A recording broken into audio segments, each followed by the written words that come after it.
Em primeiro lugar, eu queria agradecer o convite de poder falar um pouquinho sobre esse assunto, que é escolher o biológico, agora que a gente está num mar aí cada vez mais biológicos, cada um com as suas características.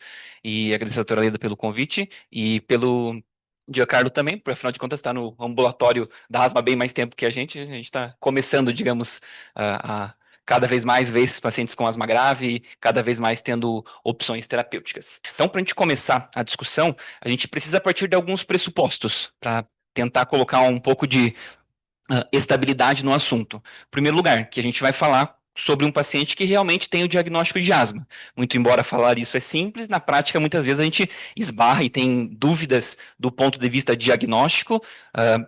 Algumas vezes não se é asma, mas se é só asma, né?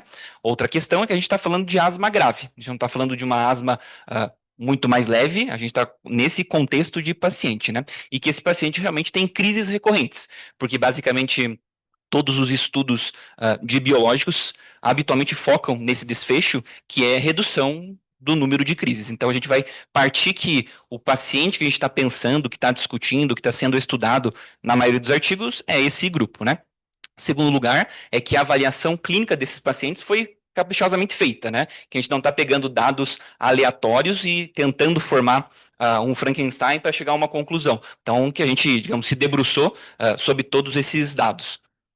Não só sobre os sintomas crônicos, né, do dia a dia do paciente, mas aqueles eventos de crise. Ou seja, que a gente ficou convencido que realmente ele tem crises, e não simplesmente que ele foi ao pronto-socorro exclusivamente por um evento respiratório agudo de outra natureza. Que talvez essa é a discussão, pode ter utilidade a gente tentar entender o que realmente é crise ou não. Não exclusivamente pelo relato ou por uma prescrição de corticoide, que eventualmente pode ter sido, talvez, não tão adequada. Que os exames complementares que a gente vai usar são adequados, né? Todos os cuidados, por exemplo, com relação ao feno, o Giancarlo acabou de comentar, assim como espirometria, os meus eosinófilos e assim por diante, todos esses dados que a gente vai usar são confiáveis, que eu conheço o contexto desse paciente e que isso vai me ajudar a escolher no biológico, que os cuidados ambientais, especialmente laborais, estão sendo feitos, ou seja, que a gente está fazendo o básico, pelo menos, isso na medida do possível, que a medicação inalatória do paciente é adequada, foi talvez testado outras alternativas possíveis ao caso, e que, além disso, a adesão é ótima e que a técnica é ótima. Senão a gente vai acabar se atropelando e com uma expectativa de um determinado desfecho e talvez a gente não atinja porque falta, digamos, o básico a ser feito, né? Que, obviamente, não tenha ganhos secundários nem do prescritor e nem daquele que recebe a medicação, e que o paciente vai poder nos ajudar, muitas vezes, a escolher alguma coisa entre as medicações. Adianto também que não é a apresentação de uma meta-análise comparada, aliás, de um estudo head-to-head entre todos os biológicos e a gente vai chegar a uma conclusão definitiva, então isso não tem para nenhum deles no final das contas, né, e muito provavelmente não vai ter a curto prazo. Então, basicamente, de maneira simplória, nós em casa podemos ler todos os artigos, fazer uma tabelinha, poder comparar e ver qual ganha, qual não ganha. Claro que, obviamente, não é tão simples assim, porque o N dos artigos são diferentes, a população estudada é diferente, o desfecho estudado de cada artigo como desfecho principal é diferente. Algumas vezes a gente compara desfechos secundários com principais, e aí isso pode ser um pouco perigoso do ponto de vista de intensidade da resposta, né, da eficácia. Uh, Existem alternativas estatísticas um tanto quanto mais complexas, algumas a gente vai apresentar, e complexas mesmo do ponto de vista de entendimento estatístico e do quanto a gente consegue obter de dado para a prática na vida real, mas alguns deles serão apresentados. Então, partindo desses pressupostos, cabe a gente minimamente ou rapidamente relembrar que atualmente a gente tem pelo menos aqui, a prescrição dos 5 biológicos, né? Dentre eles, omalizumab, anti-IgE, mepolizumab e benralizumab, atuando na cascata da interleucina 5, um diretamente à interleucina, o outro no receptor, dupilumab relacionado à interleucina 4 e 13, númerozinhos que a gente acabou de ver, e isso tem uma implicação, inclusive, na escolha deles, né? E a anti-TSLP, que é o tezepelumab, né? As aprovações estão ordenadas nesta ordem os biológicos devido às aprovações, e uso A prescrição habitualmente é no ano seguinte às suas aprovações, né? Via ANS, ou seja, via planos de saúde, a gente tem disponibilidade das 5 prescrições. Cabe dizer a todos que vale a pena dar uma olhadinha nas atualizações que teve agora. A partir de segunda-feira, a gente vai ter, do ponto de vista de critérios de prescrição, tanto para número de eosinófilos, número de exacerbações, teve pequenos ajustes, né? E neste exato momento, pelo menos até sexta-feira, o que a gente tinha de prescrição via SUS era o omalizumab e mepolizumab, um pouco mais restrito de prescrição. Situações que vão importar, por exemplo, que o paciente vai poder palpitar um bom tanto, né? Com relação a intervalo, quer dizer, um intervalo entre a aplicação de cada uma, que pode facilitar para o paciente de alguma forma.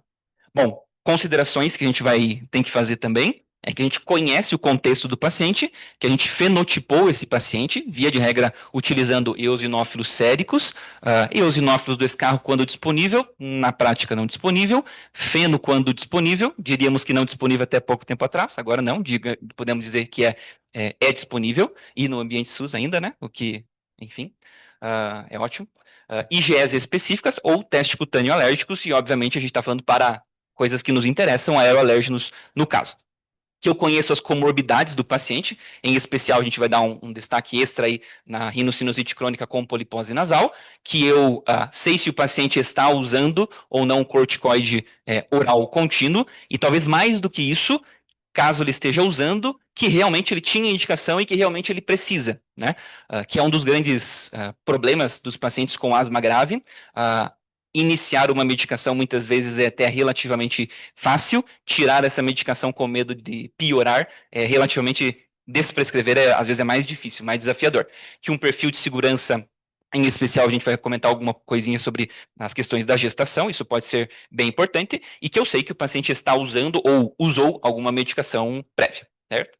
Ah, Daqui em diante é basicamente baseado nesse artigo publicado no Chest, com 4 autores, todos bem famosos, que escrevem sobre asma grave, sobre toda essa interação entre paciente, entre os marcadores, entre as próprias medicações.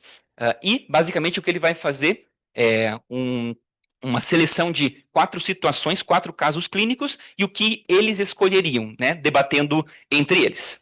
Então, existe um contexto comum entre esses 4 casos clínicos, que depois eu vou deixar em cima para a gente não esquecer que a gente vai sempre se balizar nisso, né? Que é, os pacientes são asmáticos, eles estão usando corticoide inalado em dose alta, com LABA, com LAMA, com uma adesão ótima, como a gente comentou, que eles têm um ACT que varia de 5 a 25, mas o dele é 14, né? Ou seja, que é não estar controlado, bastante sintomáticos, que esses pacientes são exacerbadores, ou seja, que eles tiveram 3 crises aí nos últimos 12 meses e que a função pulmonar é prejudicada, que eles têm realmente uma obstrução, tem uma variabilidade grande ali de 15 pontos percentuais do pré para o pós. Então, todos os 4 pacientes vão ter isto em comum. Agora é que vem o detalhe, digamos assim, né? Então, nesse cenário 1, é uma mulher de 35 anos que tem um histórico de asma na infância, desde aquela época, que tem eosinófilos séricos elevados de maneira unânime, né? Acima de 300, 350,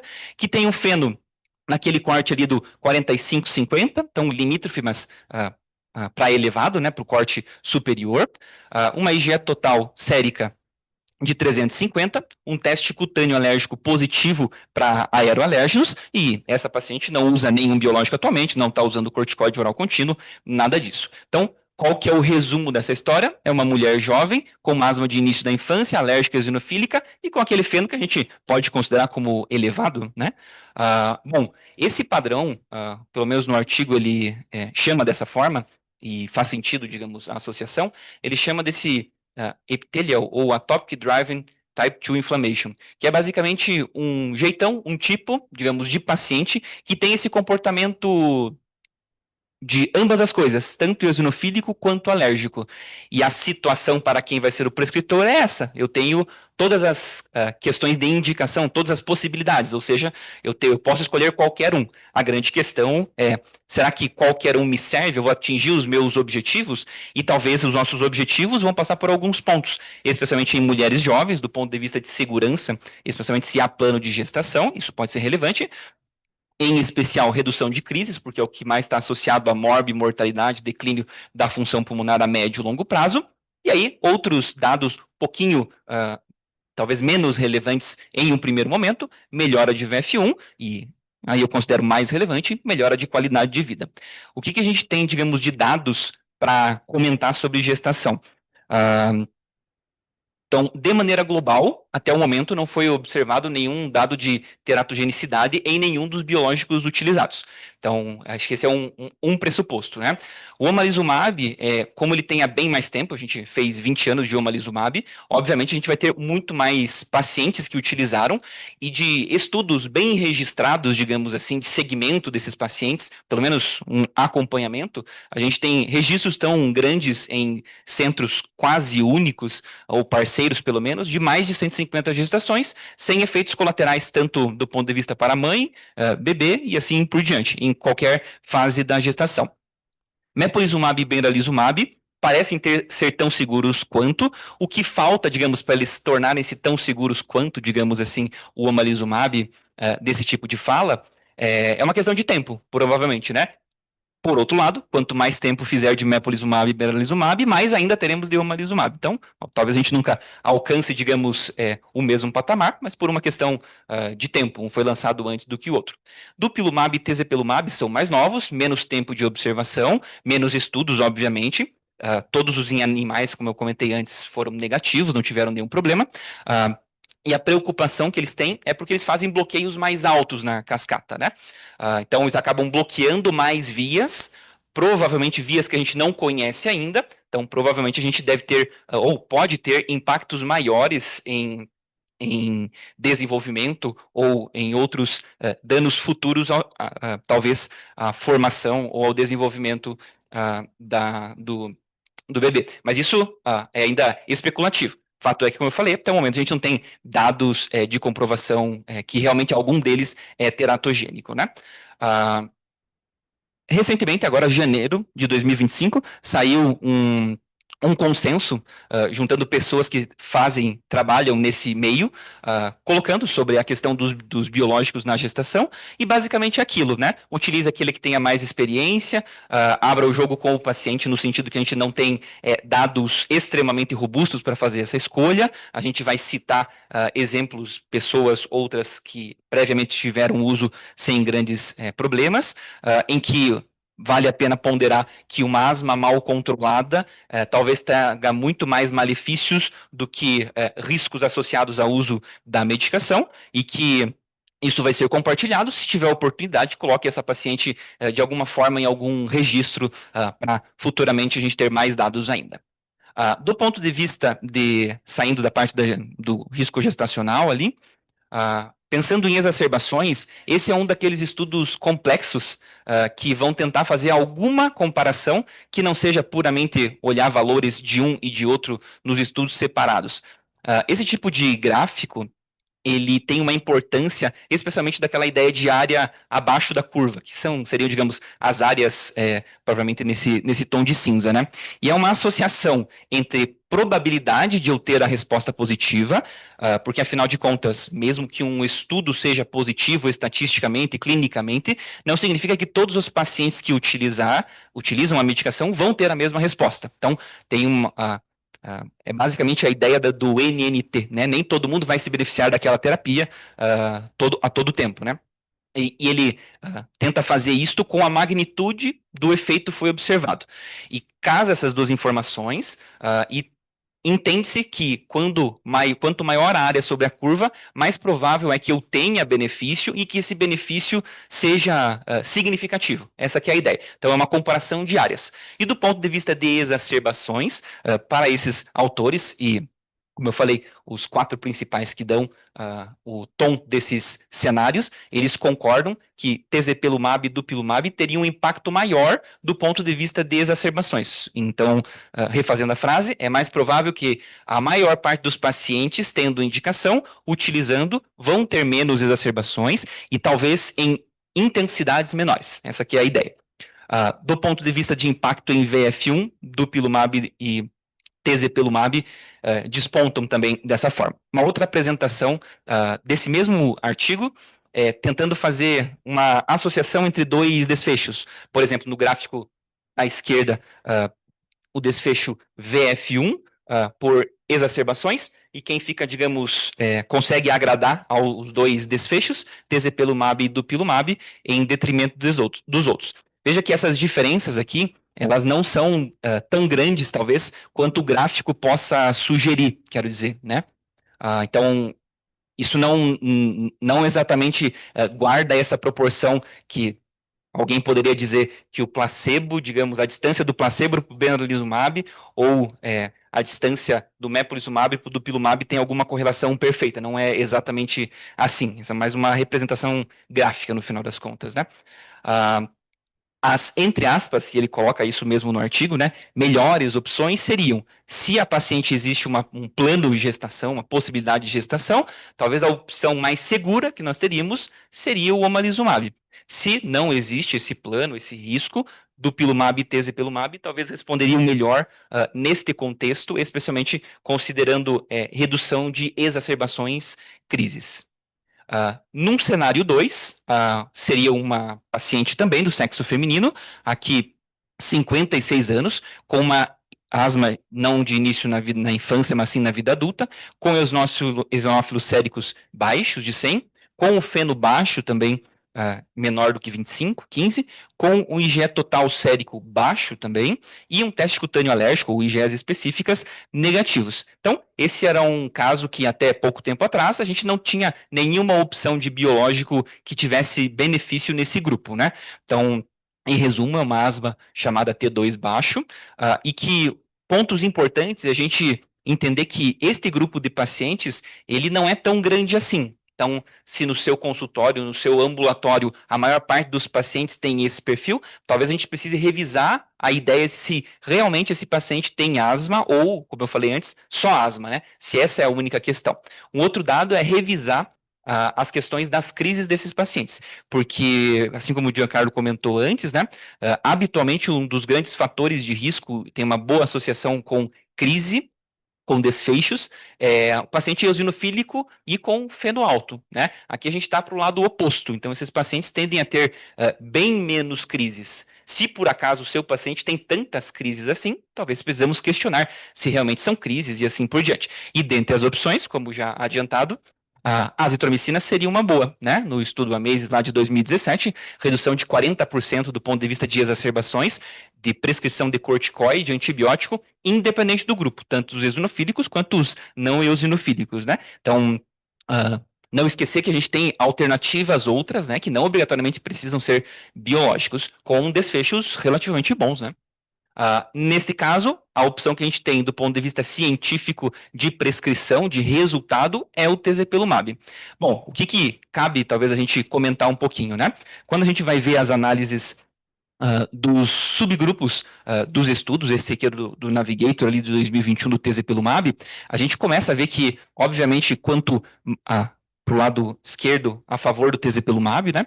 Então, que os eosinofílicos acima de 300 versus menor que 300 têm uma resposta melhor, principalmente maior que 450, que os pacientes que têm feno alto também, ou aqui ele faz um corte de 25, inclusive, nesse primeiro dicotomia, né? Então, tem uma resposta melhor do que aqueles abaixo de 25%, e especialmente se for acima de 50%, né? Moral da história é que respondem em ambos os grupos. Respondem muito mais, talvez, tem uma resposta melhor ainda, naqueles grupos que são eosinofílicos, que têm o feno elevado. Mas nesse grupo que não é, como esse cenário 2, também tem as suas respostas. E deu uma análise realizada posteriormente, né? Com esses mesmos dados dos dois estudos, quando a gente faz combinação de dados, né? Por exemplo, quando a gente pega pacientes que tenham um eosinófilo menor que 150 com um feno baixo, eles vão ter alguma resposta, mas eles começam a triscar ali, pelo menos na unidade do ponto de vista do intervalo de confiança. Lembrando que isso nos chama atenção do ponto de vista de tendências, mas aqui é uma reanálise de dados que a gente perde um tanto, digamos, de fidelidade para esses dados, porque são associações realizadas. Mas ainda assim a favor do uso da medicação. Cenário 3, agora do sexo masculino, 46 anos de idade, asma de início também na vida adulta, eosinófilos séricos aquele de 160, um feno bastante elevado de 125, uma IgE total sérica elevada, porém com teste cutâneo alérgico negativo, que está em uso de prednisolona, 10 miligramas diariamente, nos últimos 2 anos. E que não isso apenas, tem uma rinocinusite crônica com pólipos nasais.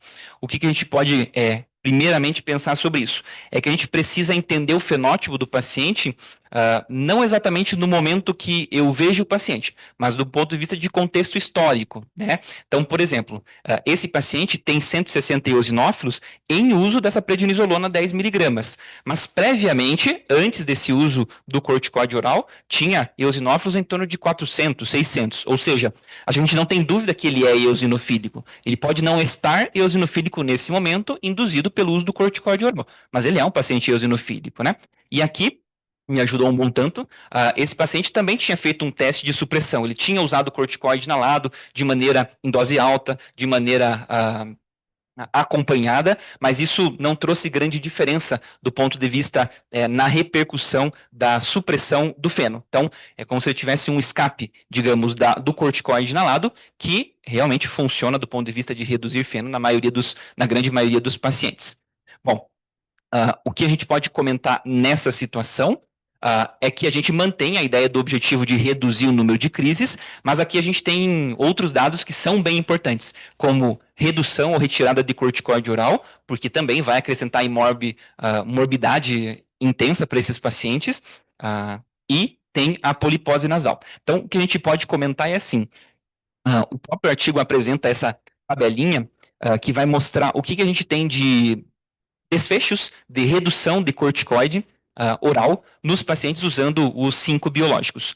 No omalizumab, ele apresenta como não tendo dados, mas existem dados. Não sei exatamente por que não foram descritos, talvez eles não sejam tão robustos quanto os demais nesse foco, mas o omalizumab está associado com uma taxa de redução de corticoide oral, não tão impactante quanto os demais, mas ainda assim tem. Aqui esses números, eles fazem ajustes, né? Mas seria no grupo com o tratamento, houve uma redução de 50% da dose, e no grupo placebo não teve nenhuma, e assim por diante, né? O que cabe de destaque mesmo aqui é o grupo do tezepelumab, que, observando esse desfecho específico de redução do uso de corticoide oral, foi negativo. Então, ele não mostrou essa redução.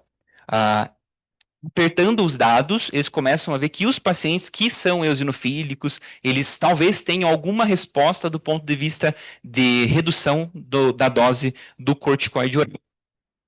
Aqui é uma outra forma de apresentação, também da compilação desses dados, em que em vermelhinho aparece ali aqueles que tiveram estatisticamente significância a redução do corticoide oral, e aí entra o benralizumab, dupilumab e o mepolizumab. E o tezepelumab e os outros que a gente não tem aqui, ficou, digamos, não teve significância estatística para redução da dose de corticoide oral. Do ponto de vista da rinopolipose, tem essa publicação do jornal de Alergo, em que basicamente eles reavaliaram os principais usos de biológicos na rinocinusite crônica com polipose. Conclui que a grande maioria deles tem existe algum desfecho do ponto de vista de redução de sintomas, tamanho de pólipos, que eles usam outros scores, né? E que, dentre eles, o resultado deles é que o benralizumab tinha o maior impacto. Veja que nessa revisão, a gente não inclui o tezepelumab, ele não estava nessa avaliação, né? Então a gente só tem não 5, mas 4. Mas cabe a gente dizer que, de publicação bem recente desse ano de 2025, o tezepelumab teve sim uma resposta bem surpreendente, inclusive do ponto de vista de melhora dos scores de sintomas e tamanhos dos pólipos nasais. Isso tanto comparando do ponto de vista de tamanho e outros dados observados pelo otorrino, né? Assim como do ponto de vista de sintomas. E talvez o que mais me chamou a atenção nesse artigo é o número de intervenções realizadas após o paciente iniciar a medicação. A curva azul é o placebo, né? E a curva que está praticamente zerada é o do tezepelumab, né? Então, tiveram poucas, raras intervenções cirúrgicas após o início da medicação. Então, provavelmente nas próximas reanálises, próximas revisões, vai acrescentar o tezepelumab como sendo uma medicação. Do ponto de vista de bula, ele ainda não está lá, né? Enfim, futuramente acredito que vai ser uma alternativa. Ah, e antes de concluir, eu esqueci nesse contexto também, o número de reduções do uso de corticoide oral. Ah, porque podemos nos cegar e olhar exclusivamente para os usos de corticoide oral crônico prescrito por nós, mas vale sempre a pena a gente saber o quanto que esse paciente está usando por crises de asma, mas no fundo, não importa o motivo pelo qual ele use, digamos, o corticoide, o impacto vai ser o mesmo. Então, para esse paciente, obteve uma redução bem expressiva do uso de corticoide sistêmico para essas exacerbações, períodos de piora da polipose nasal com o uso da medicação. A melhor, entre aspas, opção definido pelo artigo ficava entre como dupilumab ganhando, digamos, nos principais desfechos com os nossos objetivos principais, seguidos aí de um mix, né, de tezepelumab, beralizumab e mepolizumab. Cada um vai ter vantagens e desvantagens, priorizando retirada de corticoide oral, outros com impacto maior na polipose nasal. E o último cenário, um homem de 55 anos que tem uma asma de início na vida adulta, já está utilizando mepolizumab desde 2020, então mais ou menos 5 anos, que teve uma resposta clínica inicial boa, mas que ao longo do tempo ele foi perdendo essa resposta clínica. Ele tem, aqui a gente já está esperto, né? A gente tem eosinófilos séricos prévios, pré-mepolizumab de 630 e pós, agora, usando o mepolizumab, em torno de 100. O feno prévio variava entre 60 a 160, né? Positivo, sem sombra de dúvidas, e mantém-se positivo, apesar do uso do mepolizumab. Eosinófilos do escarro, nesse caso, eles citam ali, bastante elevado, o corte é 2% ou mais, obviamente elevado, IgE total sérica normal e teste cutâneo alérgico negativo. Questões que ele traz para nós. Número 1, teve resposta inicialmente mesmo? Digo, será que não foi um ânimo exagerado nosso, do paciente? Enfim, a gente avaliou essa boa resposta em quanto tempo? Um mês? Talvez a gente olhou, obviamente, muito pouco tempo. Então, essa é uma grande questão.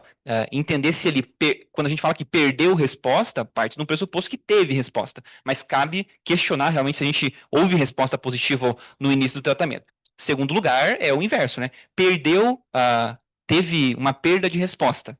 Que critérios você está usando para dizer que esse paciente perdeu resposta? Esses dados são confiáveis, digamos assim, né?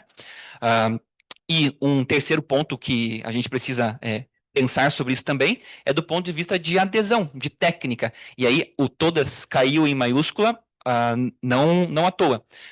Aí a gente precisa lembrar que existe também uma técnica correta, não só de armazenamento, de uso, de periodicidade para o uso do biológico, né? Que é algo que a gente vai ter que checar se isso houve alguma variação no curso desse tempo que pode impactar na sua efetividade. E o que observou-se também é que os pacientes que começam a utilizar biológicos injetáveis, com frequência, começam a descuidar da medicação inalatória. Ou seja, se você pressupôs, você checou que isso era verdade quando foi prescrito o biológico, mantenha-se focado nisso em checar se ele ainda mantém a adesão, a técnica, assim por diante. Bom, o resumo disso é um paciente eosinofílico com um feno elevado e persistentemente elevado. Essa é a grande questão. Então, talvez uma das respostas mais rápidas e corretas seria eu incrementar a depressão de eosinófilo. Então, o mepolizumab tem um impacto nos eosinófilos na grande maioria dos pacientes, algo em torno dos estudos de 80%, que é mais ou menos bate com o caso que ele colocou para nós aqui, e o benralizumab teria esse poder de zerar os eosinófilos. A pergunta que a gente não tem uma resposta perfeita ainda, será que esses 20% que faltou, que sobraram de eosinófilos, ele é o suficiente para ter um controle completo da asma? Como eu falei, a gente não tem um estudo head-to-head nesse sentido, né? Mas é uma opção, considerando que é uma asma eosinofílica. Obviamente tem indicação de, né? Aqui tem nessa publicação, eles colocam essa ideia dos compartimentos, né? Muito embora, obviamente, seja o mesmo paciente, né? Mas tem essa ideia mesmo de um compartimento mais sistêmico, mais regulado pela interleucina 5, que tem esse link maior com os eosinófilos, e um compartimento de via aérea, que tem mais um link com a interleucina 13, que tem mais uma expressão de feno. E como o Giancarlo tinha comentado, muito embora eles tenham alguma correlação entre eles, não é absoluto, não é obrigatório. Vai ter pacientes que vão ter um endótipo mais interleucina 5, outros um endótipo mais interleucina 13, muito embora os dois fenotipicamente sejam T2 e participem desse mesmo grupo, né? E aqui ele propõe, não à toa, né, baseado na experiência deles, separar, digamos assim, né, ou pelo menos ter uma ideia, e isso na prática talvez guarde uma boa, alguma importância, né, que são aqueles pacientes T2 que têm um predomínio eosinofílico, ou seja, sérico, e que vai ter uma correlação maior com a interleucina 5, que habitualmente vão ter uma resposta corticoide oral com alguma frequência maior, ou pelo menos uma sensibilidade a isso, e que eles observam, pelo menos na experiência dos quatro autores, é que a resposta nesses pacientes é muito semelhante, tanto para aqueles que envolvem interleucina 5, quanto os outros, né? Interleucina 4, 13 e TSLP, tezepelumab, dupilumab, e aqui mepolizumab e benalizumab. E um outro grupo, também T2, que também pode ter eosinófilos elevados, mas que tem um predomínio, digamos, do feno elevado. Esse grupo é o grupo que tem uma sensibilidade maior a corticoide inalado, tanto que a gente utiliza isso como teste de supressão, assim por diante. E aí, neste grupo em especial, parece que a resposta é um pouco melhor quando a gente pega a interleucina 4 e 13, né?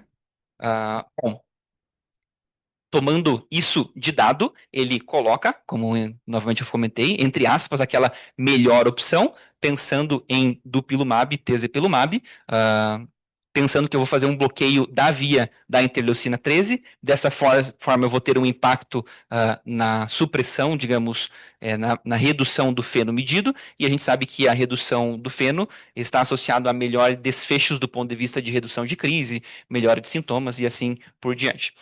Uh, Deixa eu só ver. Acho que era isso.